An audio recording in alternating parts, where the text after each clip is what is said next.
Okay, it's going to be a review of the Elimination Chamber 2024 from Perth, Australia. They had 54,000 in attendance. Yeah, I mean, I don't think the crowd was great here. Obviously, it looked like a WrestleMania type of feel from a distance, but for the most part, I was pretty underwhelmed with the Australian fans. I don't think they were awful. I don't think they were bad, but you could tell there was a little bit of a disconnect with the product. They don't go to Australia very much. They released that 2002 Australia tour on DVD. I got it for Christmas of 2002. And yeah, I mean, you could definitely even feel it with that show, that it's just a show that's not very, accustomed to watching WWE as much as the UK or the United States or Canada. So, but hey, man, this was Rhea Ripley's hometown. She got the main event. Rhea definitely was pretty damn over. So it was a great night for her.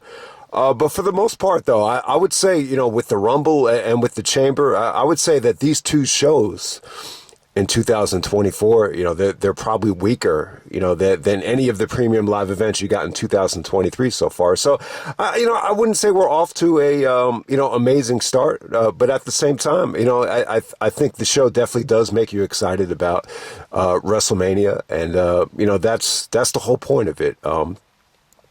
So yeah, the WrestleMania card, it definitely looks a little bit brighter, I think, after this show. But we're going to get right down to it. You start off with the Women's Elimination Chamber match. I really wasn't feeling this. I thought it was okay. I think it was, better than some of the other Women's Elimination Chambers. But once again, a pretty forgettable, Women's Elimination Chamber match. Very predictable.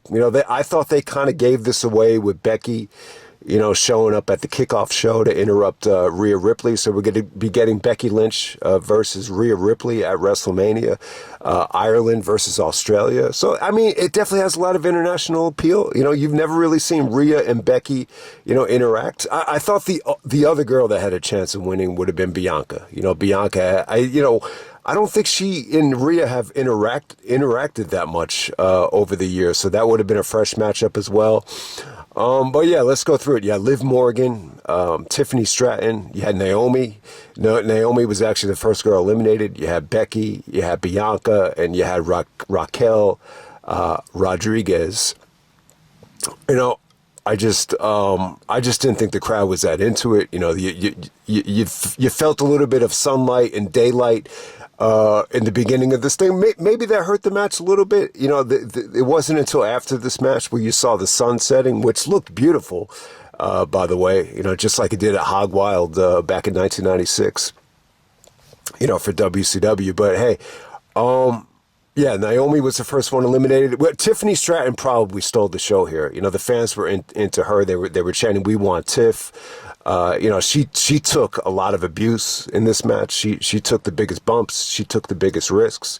Yeah, but she's definitely a team player, man. And I mean, I wouldn't say a team player, but she definitely has a great look. I think she's willing to get down and dirty. I thought when she got eliminated from the match, it kind of took away a little bit of the luster. Whatever luster the match had, she definitely brought the biggest pizzazz and spark to it. I think that's what I'm trying to say. But yeah, Liv Morgan was a little bit over pushed here. She made her big return at the Rumble, and she was able to eliminate Bianca. When she did eliminate Tiffany, the fans just weren't feeling it. They were kind of throwing a fit. But yeah, pretty good ending. With Becky, pretty much eliminating, Liv Morgan right away with the manhandle slam. So we're going to get, Becky and Rhea Ripley at WrestleMania. So yeah, I would definitely say this is a forgettable women's elimination chamber match, but it wasn't bad though. It wasn't bad. It definitely had its moments.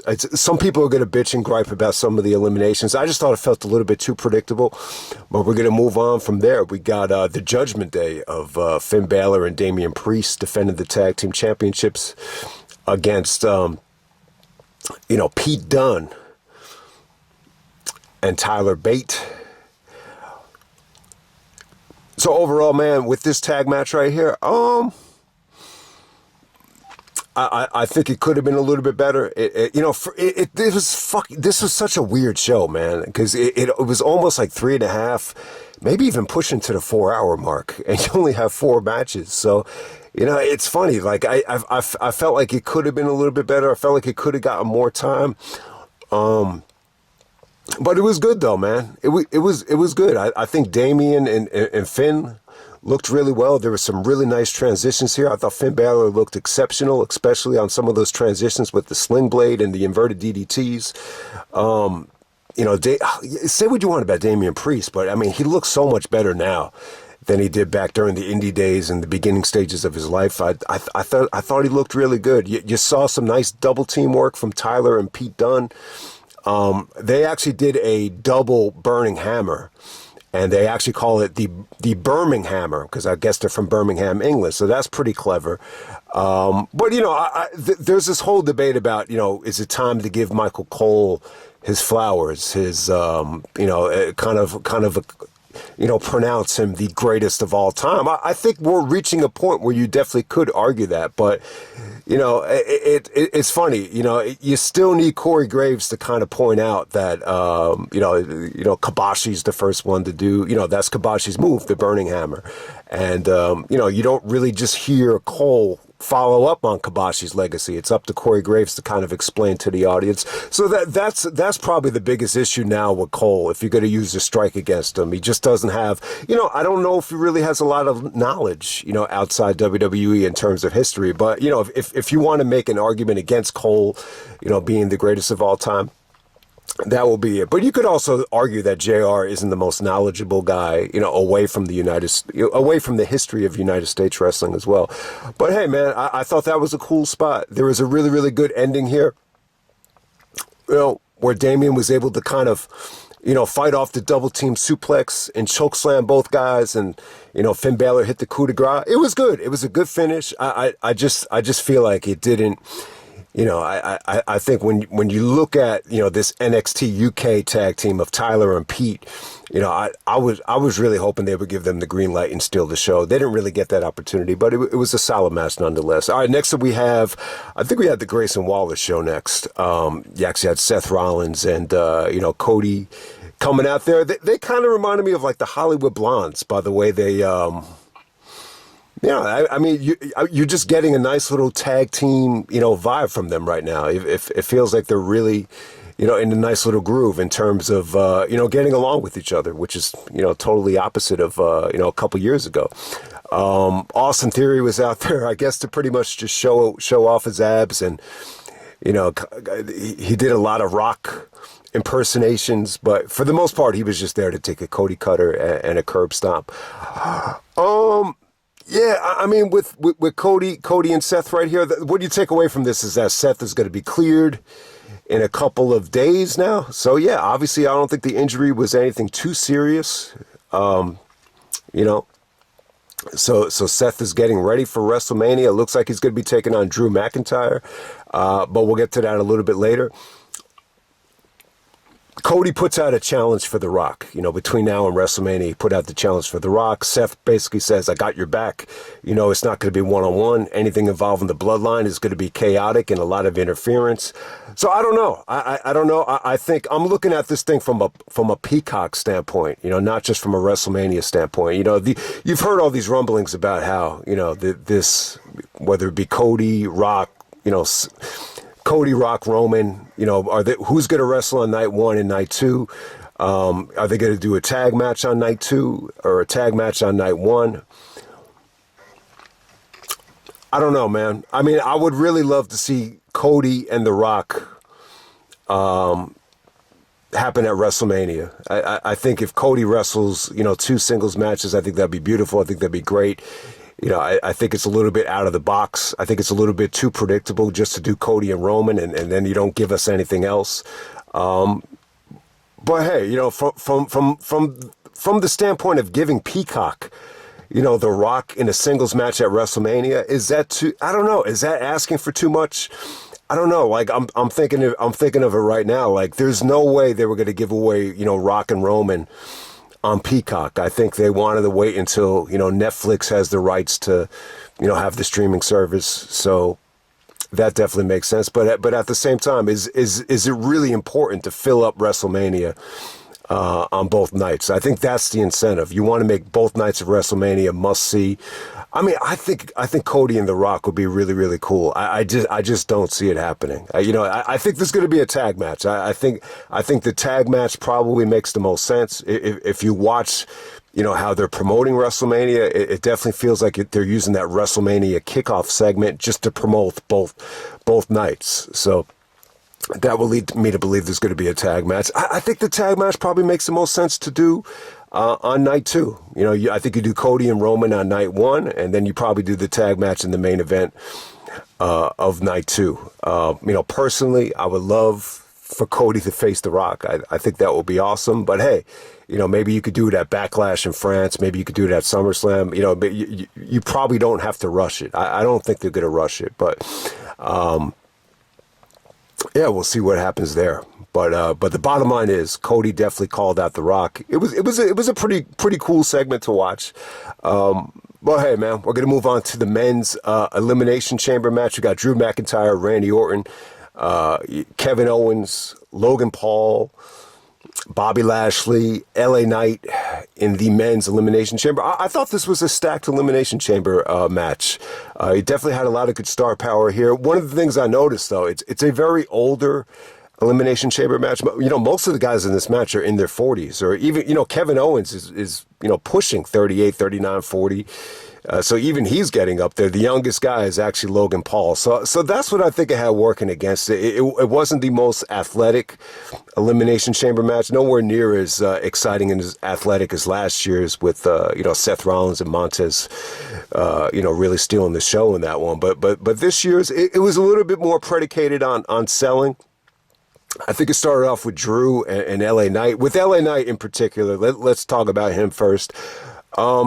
I think he does a lot of good stuff. I think there's certain things about him that he could get better at. There's some stuff that he definitely, could work on, especially with his punches. But he definitely had his moments. He countered, Randy's RKO with his own finisher, which, did come off good. He hit his avalanche Falcon Arrow, which came off great. But ultimately, after Bobby Lashley got eliminated, they had a shot of the chamber wide open. I just said to myself, wow, so someone's going to come in here and interfere. And it ended up being AJ Styles. So you got heel AJ Styles attacking LA Knight with the steel chair. It came off great. AJ just looks vicious. He's more jacked up than ever, and he just looks like he's hungry. So yeah, AJ Styles and LA Knight, I think that's the right way to go. I wouldn't really have been feeling LA Knight to win this match. I thought it might be a possibility. You want to reward the guy that's really over and that's really made a name for himself, but I think there's a chance that he might have gotten exposed and, it might have backfired on him. So I think they made the right call. I think LA Knight, wrestling at AJ Styles at WrestleMania, one of the best wrestlers of the last 20 years, maybe the best when you really think about it. Not the worst thing in the world. So that's really cool. Lashley definitely had his moments. He probably had the biggest bump in the match with the spear through the barricade. That was a cool spot. But for the most part, I thought a lot of guys just looked a little bit, sluggish here. I don't know what it was. Maybe the jet lag. Maybe it was just, certain guys are just, getting up there, maybe carrying too much muscle. But Randy really was the story of the match, though. Like he gave Owens a DDT on what used to be the steel apron. What is it now? Rubber. And after that, it looked like he blew out his back. So here's the thing, man. Punk was supposed to originally, I think, win this match and, go on to face Seth Rollins. But, because of the Punk injury, man, it just, I think it created this aura of, maybe these guys just are not going to hold up anymore. So, Randy talked about it in the press conference that, he's got more steel in his back than the Elimination Chamber combined. So I don't know. I don't know if a lot of this was just Orton overselling or if he's really, really hurting. I mean, there were times in the match where it felt like it was affecting the quality of the match. That's how much Orton was selling here. We've seen situations in the past like Shawn at WrestleMania against Austin where he's in so much pain that you could just tell like it's Shawn's not giving his maximum, usual WrestleMania effort here. So I think Randy's okay. You know, you always have the thought of, oh, okay, maybe when he was waiting to come in, like maybe his back just stiffened up and it finally went out on him. But I think Randy's okay. You know, in a lot of ways, it looked like he was playing possum, especially with the ending here. But he's able to eliminate Logan Paul. Logan basically, doesn't take it lightly. And, it surprised the shit out of me because I figured they'd go back to Logan and Kevin at WrestleMania, but it looks like it's going to be Logan and Randy at WrestleMania. Logan doesn't take the RKO finish lightly. He comes back in the ring with his signature brass knucks, and he's able to clock Orton with it. So Drew McIntyre wins the Elimination Chamber. Drew lasted the whole way. It was a good victory for him. I'm glad that they're rewarding Drew for all his hard work. And, I think he's been a great heel. Some of the stuff he's done with Punk, I thought was, really, really good stuff. How he was happy that Punk got injured. He's done some really, really good heel work. We've seen Drew and Rollins time and time again, dating back to the pandemic. There's this whole storyline right now that Sami Zayn is trying to find his way into the main event of WrestleMania or a title match at WrestleMania. I thought maybe you could do Sami and Gunther for the Intercontinental Championship. I think that would be great. But the way this ended, I would assume that Sami is going to try to get in here and we'll get a triple threat at WrestleMania. I think maybe you could do something with Gunther and maybe one of the NXT guys, or maybe you could do Gunther and, one of the Imperium guys at WrestleMania. So it should be really interesting to see how they book Gunther coming out of this. But the bottom line is Drew is going to go up against Seth. Hey, who knows? Maybe Drew and Seth will have their blow-off match one-on-one. I wouldn't be opposed to that. Their matches have been good. So we're going to get Drew McIntyre, Seth Rollins, the world title match at WrestleMania. It should be interesting to see if that happens on night one or night two. If they're going to do the tag match, obviously that will be at night one. So, yeah, there's just a lot of question marks about, still, like, The Rock is wrestling at WrestleMania, but the question is now, is it going to be one-on-one versus Cody, or is it going to be the tag match? I would assume if, the tag match would have to be on night two, and now Seth is going to have to wrestle. Both title matches are going to happen on night one. So, there's still, like, a lot of question marks about, how this is going to play out in terms of the format. All right. And next up, we have the main event. We got Rhea Ripley taking on Nia Jax in the main event of Australia here. It was just a great performance from Rhea. I think everything about Rhea's performance was A+, spot on. It's not a great match, though. I felt like it kind of dragged. Nia Jax pretty much dominated the match. I'm not a big Nia Jax fan. I just feel like this. She would have never survived in the Attitude Era or the Ruthless Aggression Era, but things are a little bit different now. We're living in an era right now where you want to kind of, satisfy, multiple fan bases, no matter what you look like now. So, she definitely played like her Andre the Giant Big Show role here for a woman, and she did it well. She definitely did it well. It's just the match just wasn't my cup of tea. But I will say, Rhea looked hot out there. She looked very sexy. She's a great wrestler. She's pretty much everything, you wanted China to be. So I could totally see why Triple H is behind Rhea Ripley. Some of the elements that China was missing in terms of, work rate or attitude, I think Rhea's got it down. She actually did a nice little tribute to Eddie Guerrero as well, because Dominic does the frog splash. So she paid homage and, did the Eddie stuff. I thought that was cool. But hey, man, the ending was great. She's able to suplex Nia off the top rope, and she transitions into the Riptide to get all that weight up. It was a pretty awesome finish. The table bump didn't go over well. There were certain parts of the match and the show as well. It just felt like it dragged for a 4-match show. There's no reason why a 4-match show should almost be 4 hours. I think it's a little bit much. But hey, man, I was cool with the start time. I don't mind waking up early. I set my alarm clock to wake up super early for this, so I hope you guys enjoyed the review. But hey, man, WrestleMania is upon us. It does make you excited about WrestleMania. I don't think this Elimination Chamber show is going to have the replay value of some of the No Way Outs and Elimination Chambers of the past. But it wasn't the worst Elimination Chamber pay-per-view ever. The one from Saudi Arabia, I would still say, felt a lot more like filler than this one. if that makes any sense. But, with WrestleMania right now, we're going to get Cody and Roman. You're going to get Drew and Seth. I would assume you get Sammy in there as well to make it a triple threat. I think you're going to get Gunther, probably taking on Ludwig, from Imperium. I could definitely see that happening. I wouldn't mind that. What would be really cool, though, is if, maybe Gunther takes on Carmelo or maybe Dragunov from NXT or maybe Braun Breaker. I wouldn't mind seeing Gunther mix it up. Maybe you could do a unification match, guys. I don't know, man. I think NXT is in a spot. I didn't even review the last couple of NXT shows, so I do feel like NXT is kind of reaching a point where, I don't know, maybe you want to do a unification match with the IC title and the NXT title. I'm not sure, but the bottom line is Gunther is going to get a huge push.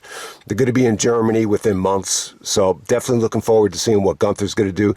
Jimmy and Jay, you're going to get Jimmy Uso, Jay Uso. That finish was awesome, man. With Jimmy in the ring bell and the hoodie, I really really enjoyed that. So yeah, I mean, I could have seen Jay taking on Gunther or doing something, but Jimmy and Jay.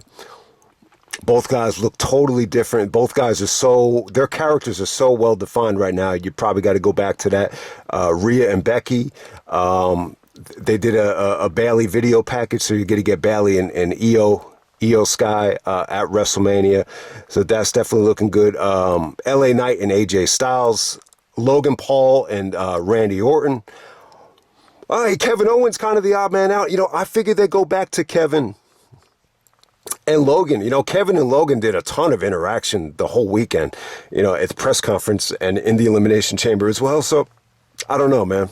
But hey, man, WrestleMania looks like it'll be pretty good.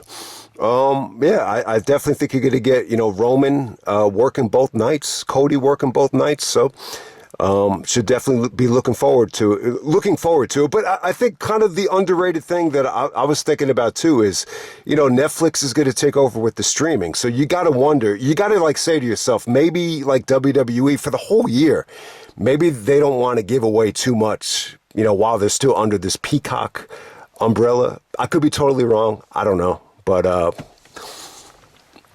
hope you guys enjoyed it, and I'm out. All right.